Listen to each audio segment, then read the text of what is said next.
12-year-old Mary Theresa Simpson left a family visit on a quiet March evening in 1964, expecting to be home before dark.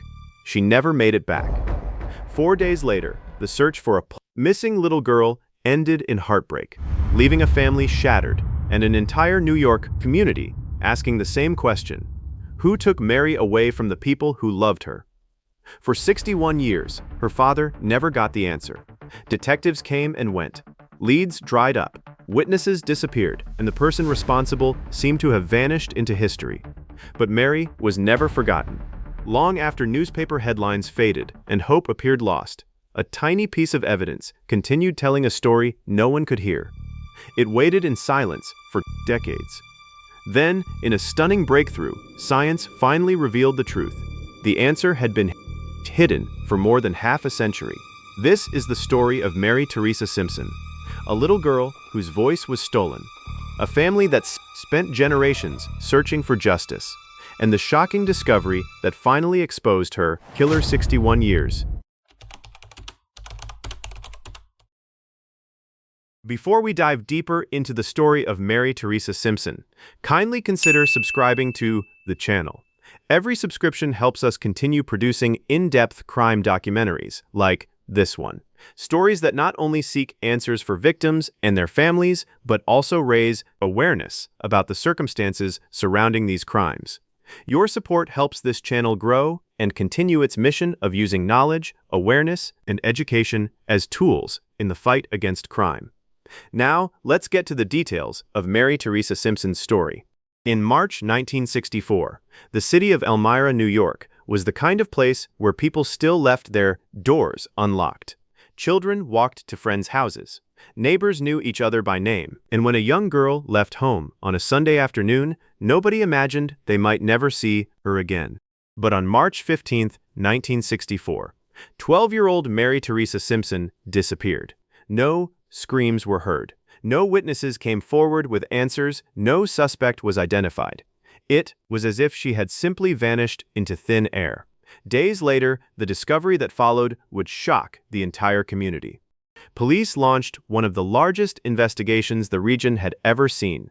Hundreds of leads poured in. Hundreds of suspects were examined. Years passed, then decades. The trail went cold.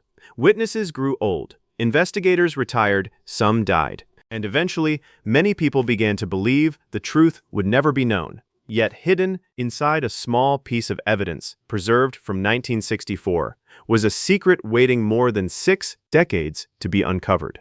A secret so powerful that it would eventually expose the person responsible long after he himself was gone.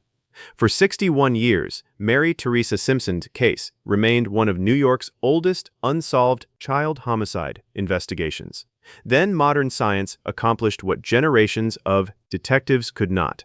Today, we re-examining the heartbreaking story of a young girl whose life was cut short, the mystery that haunted an entire community, and the extraordinary breakthrough that finally revealed the answer after more than half a century. Because sometimes the truth doesn't disappear. It simply waits. Before we continue, take a moment to consider something. Think back to when you were 12 years old. Most 12-year-olds worry about school assignments, friends, weekend plans, family gatherings. The possibility that a normal day could suddenly become their last rarely enters their minds. That was the world Mary Theresa Simpson lived in, a world filled with ordinary routines, a world where danger felt distant, a world where nobody expected tragedy to be waiting around the corner. And that is precisely what makes this story so unsettling. There was no obvious warning, no dramatic confrontation, no public threat, just an ordinary Sunday, and a young girl trying to get home. To understand why this case affected people so deeply, we first need to understand who Mary was. Because before she became the subject of newspaper headlines, before she became a cold case, before her name appeared in police files, she was simply a daughter, a cousin, a friend, a child with her entire future ahead of her. Mary Theresa Simpson was born into a working-class family in the Elmira area of New York State. Family members would later remember her as quiet and respectful. She wasn't known for causing trouble. She wasn't constantly seeking attention. She was the type of child many adults described as polite and easy to be around. Those who knew her often spoke about her gentle personality. She enjoyed spending time with relatives. She valued family connections, and despite challenges occurring within her household, she remained closely connected to those around her. But by 1964, life had become somewhat complicated. The previous year, Mary's parents had separated. For any child, family changes can be difficult. New living arrangements, different routines, adjusting to circumstances beyond their control. Mary found herself navigating these changes while trying to maintain a sense of normalcy. At various times, she spent time living with different family members. Eventually, she returned to Elmira, where she continued seeing relatives and maintaining the connections that mattered most to her. Looking back today, there is nothing in Mary's story that suggests she was headed toward danger. In March of 1964, Elmira was a very different place than it is today. The city was home to hard-working families. Children moved through neighborhoods with a level of independence that would seem unfamiliar to many parents today. Walking several blocks alone wasn't unusual. Visiting cousins across town wasn't unusual. Stopping by a friend's house without calling first wasn't unusual. In fact, many people considered it completely normal. The pace of life felt slower, safer, more predictable. And because of that, people rarely anticipated the kind of crime that would eventually make national headlines decades later. Residents trusted their community. Police knew many locals personally. Serious crimes involving children were not something most families expected to encounter. Yet beneath every peaceful community lies an uncomfortable reality. The appearance of safety and actual safety are not always the same thing. Sometimes danger exists quietly, unnoticed, waiting for an opportunity, and on one Sunday in March, that opportunity appeared. March 15th began as an ordinary day. Nothing seemed unusual. Nothing suggested that investigators would still be discussing this date more than 60 years later. Mary was staying with her father at the time. Like many weekends, she planned to visit family members. There was nothing remarkable about the plan. In fact, it was the sort of thing she had done before. Around 3 o'clock that afternoon, she left. She told her father she intended to visit a cousin. A simple trip, a routine visit, a completely ordinary decision. At least, that's how it seemed. No one knew that this would be the final time her father would see her alive. No one knew those brief words would become the last known conversation between them. And no one knew investigators would spend the next 6 decades trying to reconstruct every step that followed. As the afternoon progressed, Mary visited family. She spent time with her mother. She later visited a cousin. The day continued normally. Nothing appeared wrong. No reports of suspicious behavior. No indication that she felt threatened. Neither was there an indication or evidence that she believed she was in danger. Hours passed. Evening approached, and eventually it was time to head home. Witnesses later reported seeing Mary during the early evening. One of those sightings would become critically important because it established that Mary was still alive and moving through the community as expected. She was reportedly seen near a local store. Everything appeared normal. She was simply making her way home. A 12-year-old girl walking through a familiar area, a route she expected would end safely. A route that should have taken only a short amount of time. But somewhere between that location and home, something happened. Someone crossed her path. And from that moment forward, the mystery begins. Because despite decades of investigation, despite advances in forensic science, despite hundreds of interviews and thousands of hours of detective work, nobody witnessed exactly what happened next. Mary Theresa Simpson disappeared into one of the most enduring mysteries in New York history. And when her father realized she hadn't come home, a nightmare was about to begin. A nightmare that would last 61 years. And in the next chapter, we'll follow the frantic search that unfolded across Elmira as police, family members, and volunteers raced against time to find a missing 12-year-old girl before it was too late. For most parents, there is a moment that changes everything. A moment when a routine delay stops feeling routine. A moment when concern quietly replaces patience. A moment when the mind begins asking questions it never wanted to ask. For Mary Theresa Simpson's father, that moment arrived on the evening of March 15, 1964. At first, there was no reason to panic. Mary had spent the afternoon visiting family. She was familiar with the area. She had walked around the community before. Perhaps she had stopped to talk with someone. Perhaps she had taken a little longer than expected. Perhaps she simply lost track of time.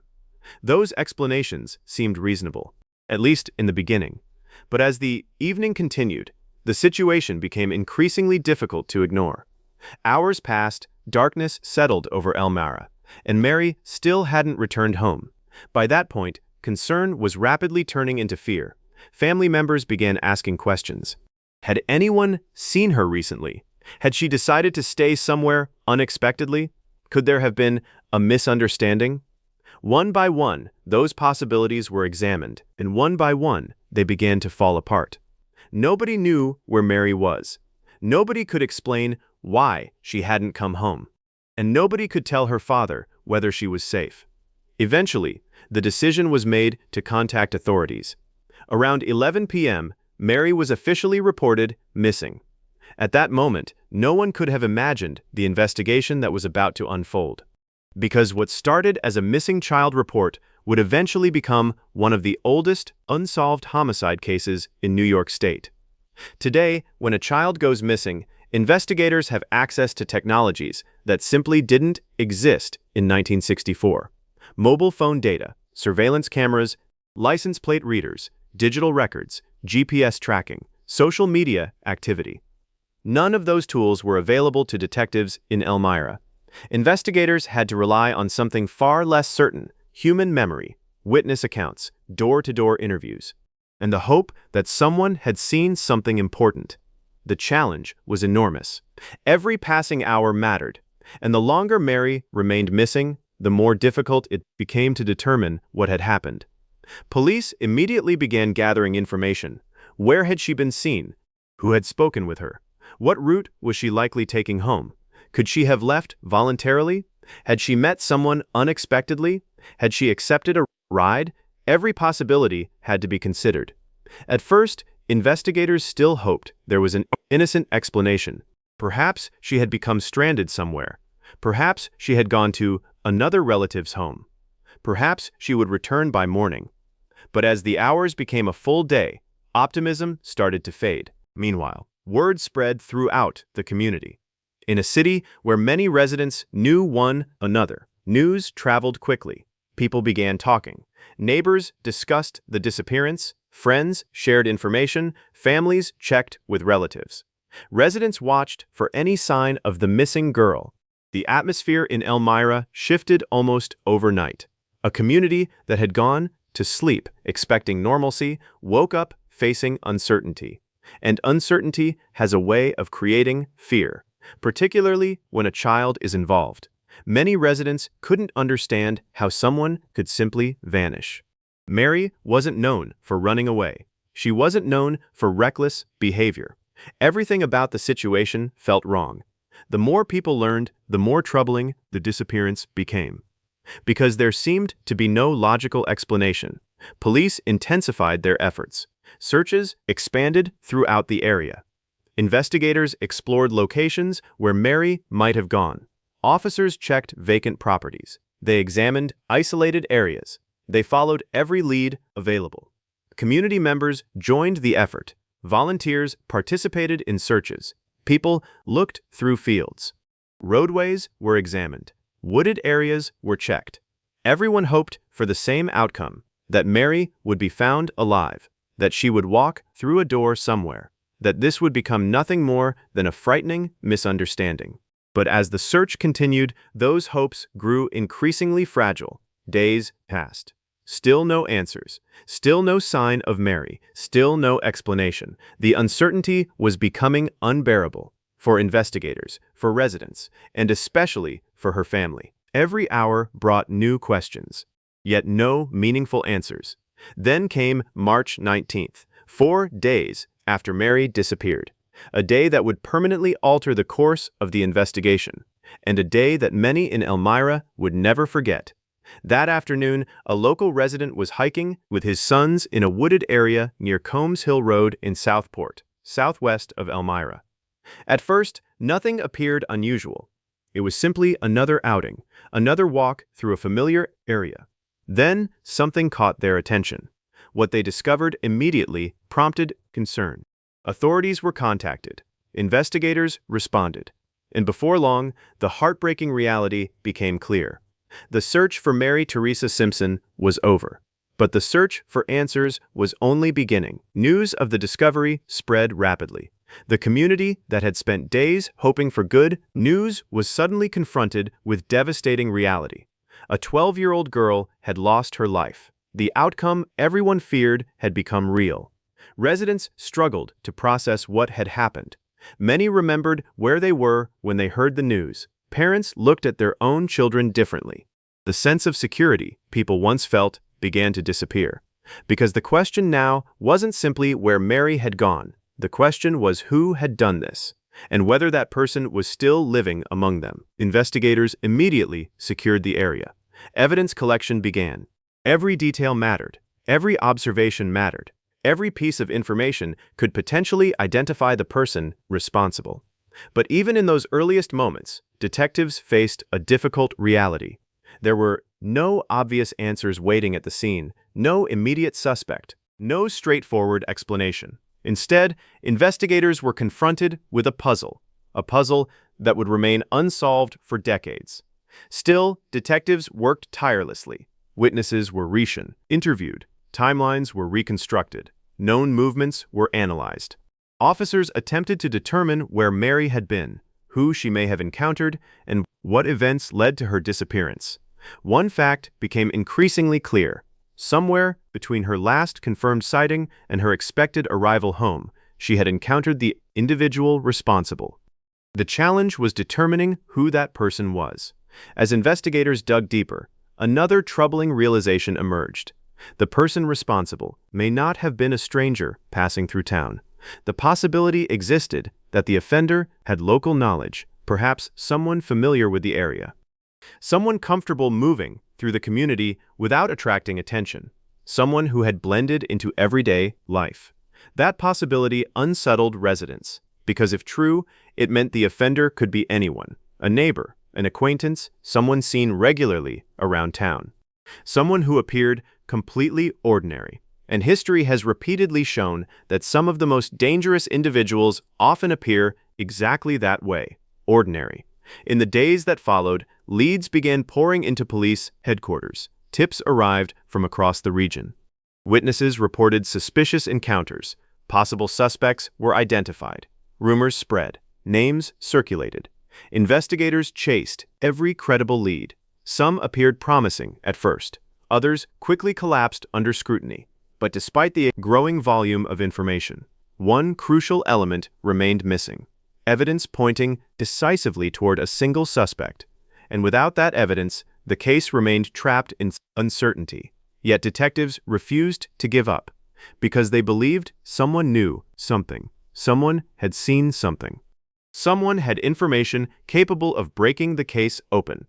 The challenge was finding that person before the trail went cold. Unfortunately, the opposite was about to happen.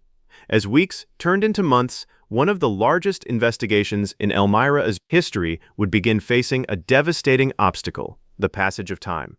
And in the next chapter, we'll examine the massive hunt for Mary's killer, the hundreds of suspects investigators examined, the dead ends that frustrated detectives for decades, and the shocking reason this case remained unsolved for more than 60 years.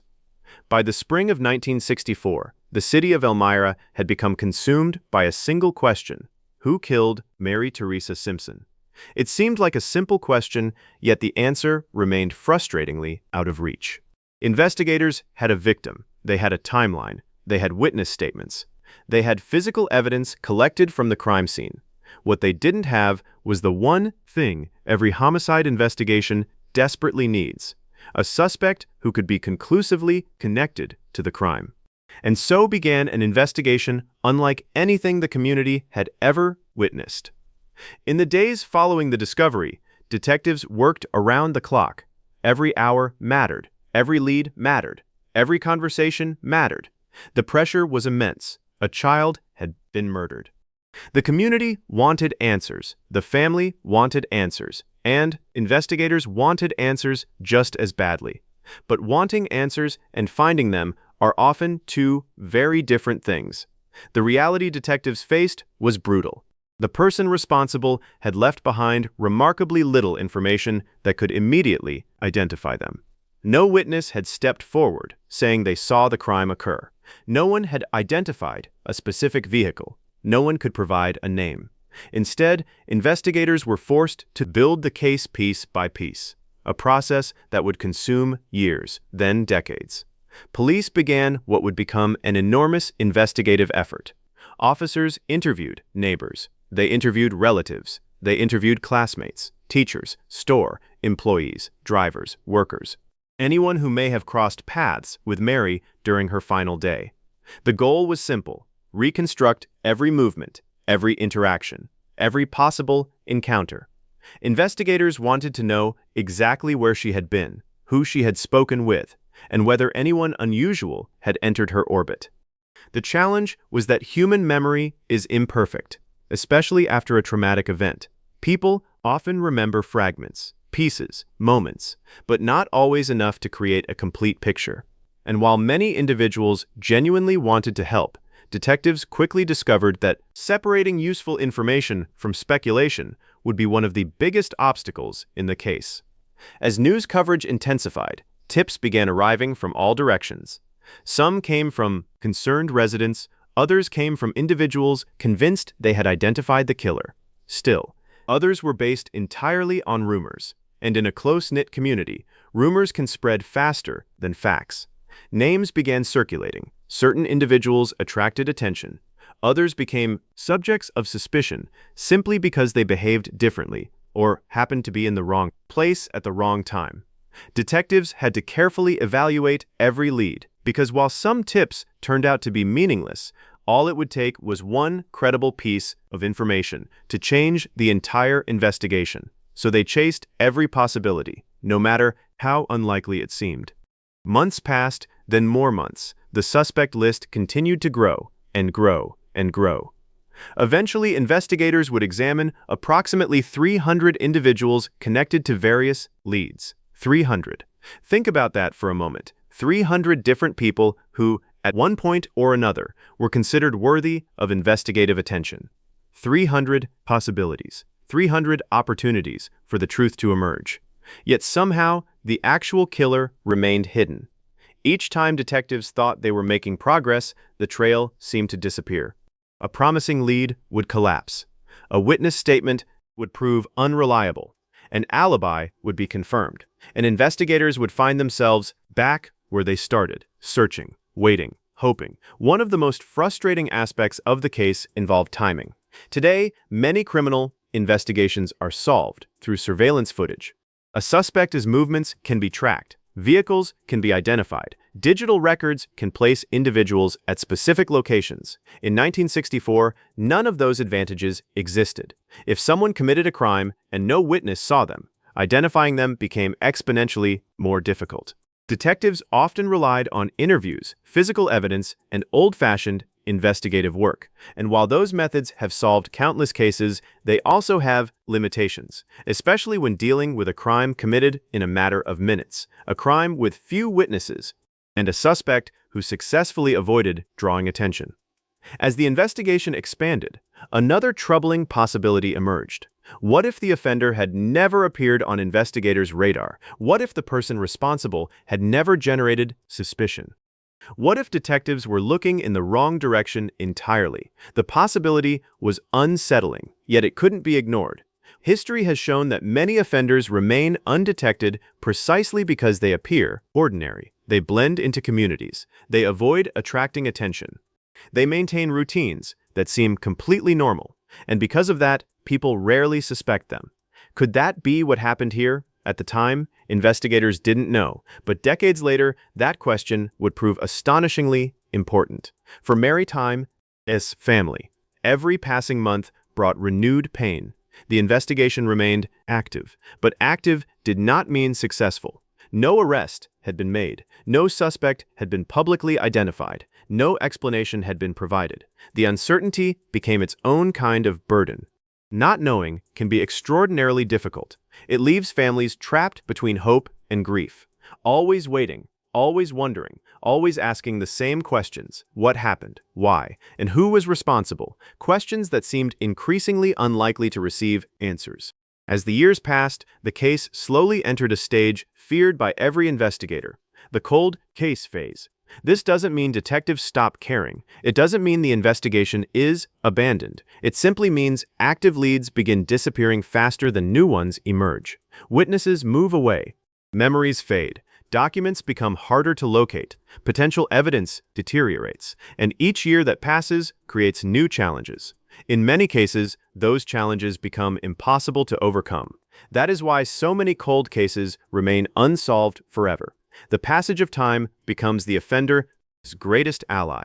And by the 1970s, many feared that was exactly what was happening in Mary Theresa case. Yet despite the setbacks, something remarkable occurred. Investigators never closed the file. The case remained open, the evidence remained preserved, and generation after generation of detectives continued reviewing what had happened. This decision would ultimately become one of the most important factors in solving the case, because while technology continued evolving, the evidence itself remained, waiting, silent, unchanged, holding answers no one yet possessed the tools to uncover. As decades passed, America entered entirely new eras. The Vietnam War came and went, presidents changed, the internet was invented, cell phones transformed communication, entire generations grew up. Meanwhile, Mary Theresa Simpson's case remained frozen in time, a tragedy from 1964 still waiting for justice. Many of the original investigators retired, some passed away. Witnesses grew older, family members grew older, and with each passing year, the possibility of a solution seemed increasingly remote. After all, how do you solve a crime when the trail is more than 30 years old, then 40 years old, then 50 years old? Most people assumed you don't. Most people assumed the mystery would remain unsolved forever. What they didn't realize was that science was about to change the rules. By the early 2000s, forensic technology had advanced dramatically. Investigators across the country were beginning to solve cases that once seemed impossible. Tiny traces of biological evidence could now reveal information unimaginable to detectives in the 1960s. Cases once dependent on eyewitness testimony suddenly had new pathways to resolution. And somewhere inside the evidence collected decades earlier in Mary's case, scientists discovered something that changed everything: a DNA profile.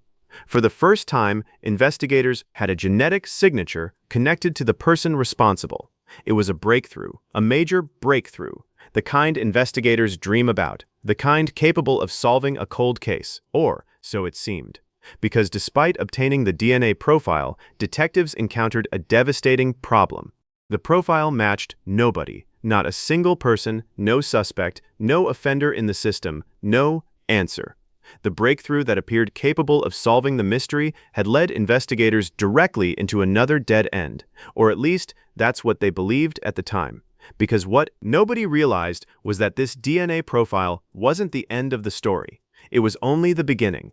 And in the next chapter, we'll explore the revolutionary science that transformed cold case investigations across America, the tiny piece of evidence that survived more than 60 years, and how a team of modern investigators finally began uncovering the identity of the person who had hidden in plain sight since 1964.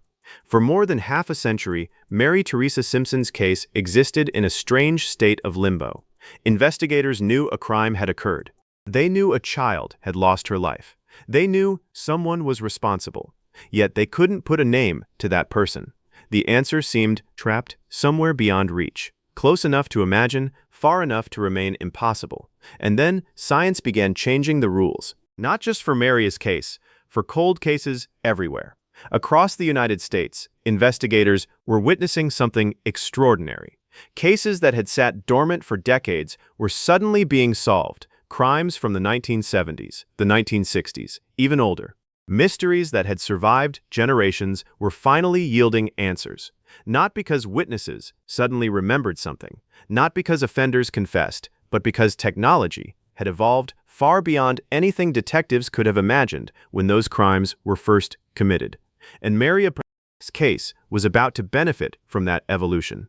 To understand what happened next, it's important to appreciate just how fragile old evidence can be.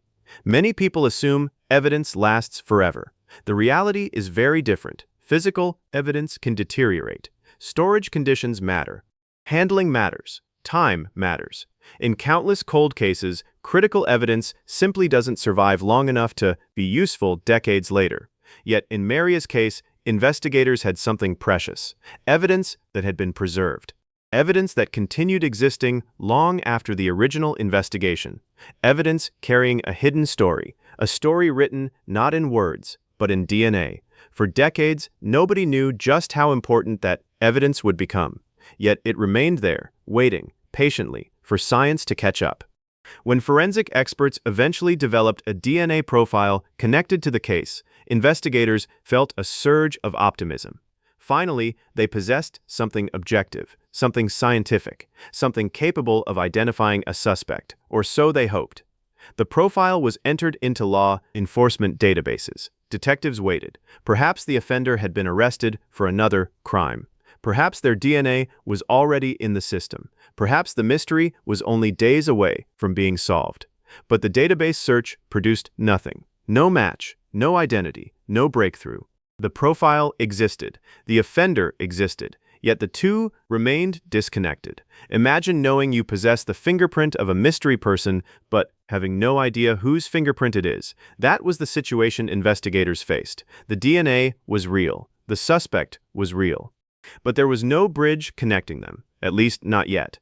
Years passed once again. The case remained open. The DNA remained preserved, and investigators continued searching for new possibilities. Then another revolutionary tool emerged. A tool that would eventually reshape criminal investigations around the world. Forensic genetic genealogy. Today, many people are familiar with genealogy services that help individuals discover their ancestry. Millions of people have voluntarily submitted DNA samples to learn about family history. Those databases have created vast family trees connecting relatives across generations. Investigators realized something remarkable. Even if an offender had never submitted DNA, perhaps one of their relatives had. And if enough genetic connections could be identified, investigators might be able to work backward toward the unknown suspect. It was a concept that sounded almost impossible. Yet it was producing results, again and again. Cases once considered unsolvable were suddenly yielding names, families were finally receiving answers, and detectives across the country were paying attention. By 2022, the effort to solve Mary's case entered a new phase. Elmira investigators sought assistance from organizations dedicated to helping solve cold cases. Funding was secured. Advanced testing became possible, and the evidence was sent for specialized analysis. This was not routine testing. The challenge facing scientists was enormous. The DNA sample available was extremely limited, tiny. The kind of sample many people would assume couldn't possibly reveal meaningful information after so many decades. Yet experts believed otherwise. Advancements in forensic science had reached astonishing levels. Techniques that didn't exist years earlier were now capable of extracting information from extraordinarily small samples, and so the work began. What followed was painstaking. Researchers examined genetic markers, genealogists built family trees, investigators followed connections stretching across generations. One branch led to another, then another, then another. Slowly, a picture began emerging. Not a complete picture, not yet, but enough to suggest investigators were finally moving in the right direction. For the first time in decades, the case appeared to have momentum, real momentum, the kind that creates cautious optimism among detectives, the kind that makes investigators revisit files with renewed excitement, because somewhere inside those family trees was the identity of the person who had evaded detection since 1964. The challenge was narrowing the possibilities. As genealogical analysis continued, the list of potential candidates grew smaller and smaller and smaller. Branches were eliminated. Individuals were ruled out. Family lines were examined. Investigators compared timelines, locations, ages, and opportunities. The process required extraordinary patience. There was no dramatic moment where a computer suddenly announced the answer. This was meticulous investigative work, a combination of science and traditional detective methods. Piece by piece, the puzzle came together, and eventually, one name began standing out, a name that had never become synonymous with the case, a name many people had never heard associated with Mary's murder, a name that would shock even some longtime observers of the investigation: Alfred Raymond Murray Jr. The discoveries raised immediate questions. Who was he? What connection did he have to Mary? Why had investigators failed to identify him decades earlier? And perhaps most importantly, was the genetic evidence strong enough to prove he was responsible? These questions demanded answers, because identifying a potential suspect and proving that person's involvement are two entirely different things. Investigators needed confirmation, scientific confirmation, the kind capable of withstanding scrutiny, the kind that would leave little room for doubt. Without that confirmation, the case could not be closed. Without that confirmation, Mary would remain a victim without answers. Detectives now faced a new challenge, one unlike anything encountered during the original investigation. The suspect they were examining was no longer alive. Alfred Murray had died years earlier. That fact immediately complicated everything. There would be no interview, no interrogation, no opportunity to confront him with evidence, no courtroom testimony, no confession. The traditional pathways toward justice had vanished, yet investigators remained determined. Because even if prosecution was impossible, truth remained possible. And for many families, truth matters. Sometimes truth is the only justice still available. The question became simple. Could investigators obtain a direct DNA comparison? Could they scientifically determine whether Murray's genetic profile matched the evidence preserved from 1964? The answer would determine everything. Either decades of investigation were finally reaching their conclusion, or the search would continue. There was no middle ground. The moment was critical. Years of work, generations of detective effort, advanced genealogy, modern forensic science. Everything now hinged on one final comparison, one final test, one final opportunity to answer the question that had haunted Elmira since March of 1964. Who killed Mary Theresa Simpson? And in the next chapter, we'll examine the extraordinary steps investigators took to obtain definitive proof, the scientific confirmation that stunned the community, the official announcement that ended 61 years of uncertainty, and the emotional aftermath for a family that had waited generations for answers. For more than 6 decades, one question lingered over Elmira, New York. Who killed Mary Theresa Simpson? Generations had asked it. Investigators had dedicated careers trying to answer it. Family members had spent years wondering whether they would ever learn the truth. And now, after 61 years, investigators stood closer than ever before to a definitive answer. But there was still one final hurdle, one final test, one final piece of scientific confirmation needed before authorities could publicly identify the person responsible. Because in criminal investigations, especially those involving cases this old, assumptions are never enough. Investigators needed certainty, and certainty comes from evidence, not theories, not rumors, not suspicions, evidence. By this stage, forensic genetic genealogy had narrowed investigators' focus toward Alfred Raymond Murray Jr. The genealogical work was compelling. The family tree analysis was compelling. The investigative findings were compelling. Yet detectives still needed what they considered the gold standard, a direct DNA comparison. Without it, the case would remain vulnerable to questions. Without it, there would always be room for doubt. And after 61 years, investigators were determined to eliminate doubt entirely. What happened next illustrates just how dramatically cold case investigations have evolved. Decades earlier, detectives could only dream of having access to the scientific tools available today. Now those tools were helping investigators answer questions once thought impossible to resolve. Authorities sought a direct comparison between the DNA recovered from evidence connected to Mary's case and the DNA of the man identified through genealogical research. This was not a routine step. This was the moment that would either confirm the investigation's conclusions or force detectives back to the drawing board. Everything depended on the results. Years of modern investigative work, decades of preserved evidence, generations of unanswered questions, all of it came down to science. And science delivered an answer. The comparison confirmed what investigators had suspected. The DNA matched. The evidence pointed to Alfred Raymond Murray, Jr. After 61 years, authorities finally had the identity of the individual responsible for the crime. A mystery that had survived multiple generations had finally been solved.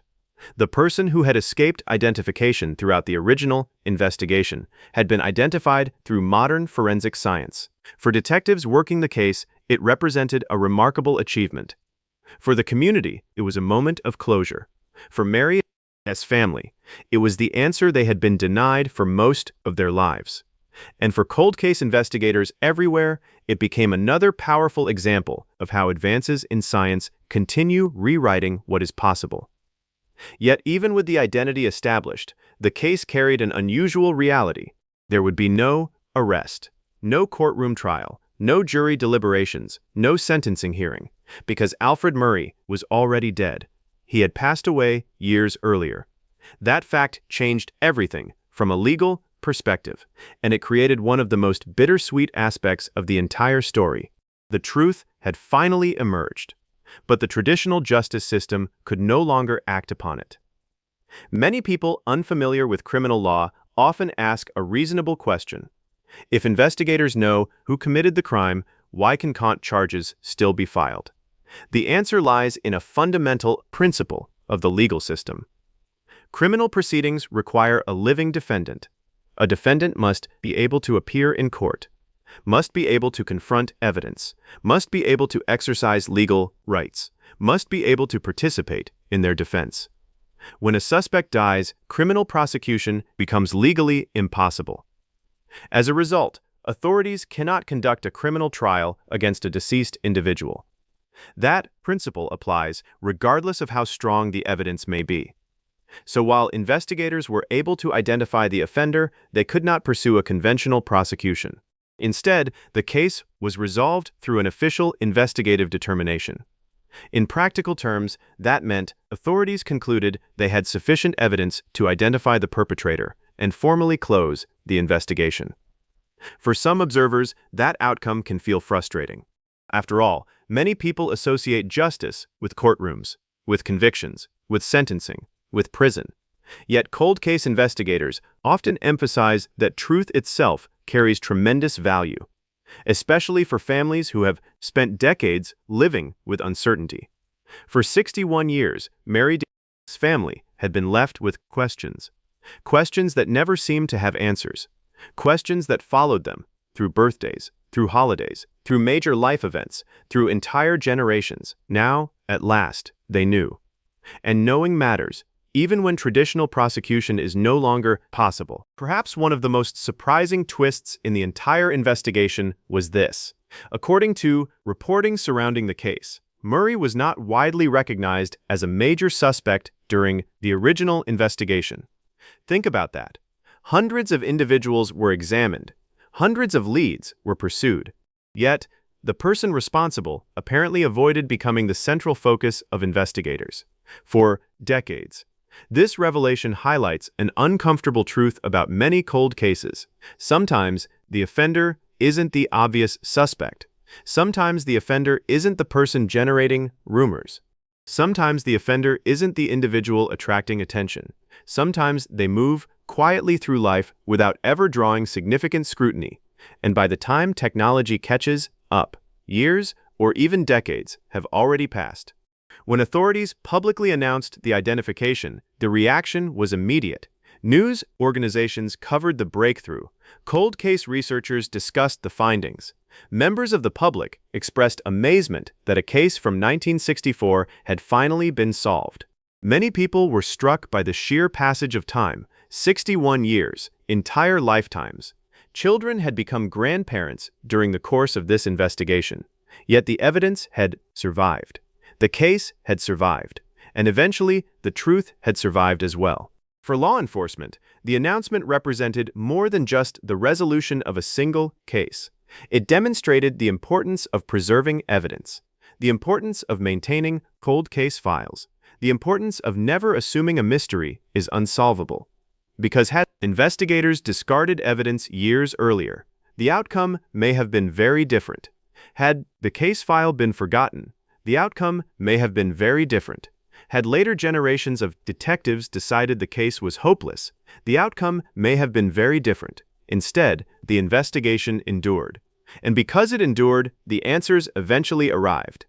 Yet, even as the community reflected on the breakthrough, another question remained. What did this resolution mean for the people who loved Mary?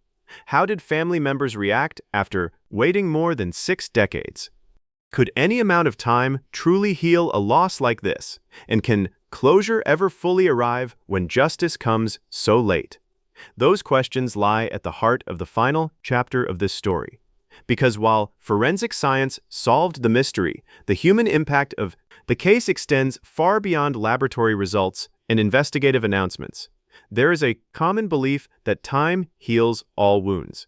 But anyone who has experienced profound loss knows the reality is far more complicated. Time may soften certain edges. It may change the shape of grief. It may create distance from the initial shock. But some questions never stop echoing. Some absences never stop being felt. And some families spend years, sometimes decades, waiting for answers that may never come. For the family of Mary Theresa Simpson, that wait lasted more than 61 years. 61 years of wondering, 61 years of uncertainty, 61 years of living with a mystery that began on a Sunday afternoon in March of 1964. Then, finally, the waiting ended. When investigators publicly announced that they had identified the person responsible, the news carried a mixture of emotions: relief, sadness, validation, and reflection. Because while the mystery had been solved, nothing could change what happened. Nothing could restore the years that had been lost. Nothing could give Mary back the future she never had the chance to experience. The announcement did not erase the tragedy, but it did provide something that had been missing for generations: truth. And truth has value, particularly when families have spent decades searching for it. One of the heartbreaking realities of very old cold cases is that many of the people who originally sought answers are no longer here to receive them. Parents pass away, grandparents pass away, witnesses pass away, friends grow old, entire generations disappear before the case is finally resolved. Mary's case was no exception. The passage of 61 years meant that many individuals connected to the original investigation never lived to see the breakthrough. They never heard the announcement. They never learned the identity of the person responsible. And that reality adds another layer of sadness to the story. Justice delayed is painful, but answers arriving after loved ones are gone carries its own kind of heartbreak. Yet, despite that reality, the resolution still mattered deeply, because unresolved cases often create an emotional burden that extends far beyond the immediate family. Entire communities carry those memories. Residents remember where they were when the news first broke. Investigators remember the files they could never close. Local journalists remember the stories they continued revisiting year after year. And every time a case remains unsolved, it leaves behind a lingering sense of unfinished business. Mary's case had become part of Elmira's history, a mystery that seemed destined to remain unanswered forever. The breakthrough changed that. For the first time since 1964, the immunity could finally replace uncertainty with facts. The question that had haunted generations now had an answer. There is also a larger lesson hidden within this story, a lesson that extends far beyond one investigation. For decades, many people believed cold cases followed a simple pattern. The longer they remained unsolved, the less likely they were to be solved. In many situations, that assumption was understandable. Evidence disappears, witnesses forget details, opportunities vanish. Time works against investigators, but modern forensic science has fundamentally altered that equation. Cases once considered impossible are now being reopened. Evidence once considered unusable is being analyzed. Mysteries that survived generations are being solved. The story of Mary Theresa Simpson stands as a powerful example of that transformation. Not because technology is perfect, but because technology continues expanding the boundaries of what is possible. Perhaps the most remarkable aspect of this case is the patience of the evidence itself. Think about that for a moment. The evidence collected in 1964 never changed its story. It remained silent, waiting, year after year, decade after decade. The evidence already contained the answer. Investigators simply lacked the tools to unlock it. Then one day, the tools finally arrived, and the silence ended. That idea is both fascinating and profound. The truth existed all along. Humanity simply needed enough scientific progress to hear it. For viewers watching this story today, there are also important situational awareness lessons worth considering. Not lessons rooted in fear, not lessons rooted in paranoia, but lessons rooted in awareness. Many serious crimes occur during ordinary moments, routine moments, moments that appear completely safe. That reality doesn't mean people should live in constant anxiety. But it does remind us that awareness matters. Communication matters. Knowing expected routes and schedules matters. Checking in with family members matters. Paying attention to unusual circumstances matters. Most importantly, communities matter. Because communities often serve as the first layer of protection for vulnerable individuals. The stronger those connections become, the stronger that protection becomes as well. Another lesson involves persistence. Investigators could have abandoned this case, files could have been archived and forgotten, evidence could have been discarded. Instead, people continued working. Different detectives inherited the responsibility. Different forensic specialists contributed their expertise. Different organizations offered assistance. And eventually, those collective efforts produced results. The resolution of this case wasn't the achievement of one person. It was the achievement of generations of people refusing to let a child's story disappear. That persistence deserves recognition, because without it, we would not be telling this story today. As we reach the end of this case, it's worth returning to where it all began.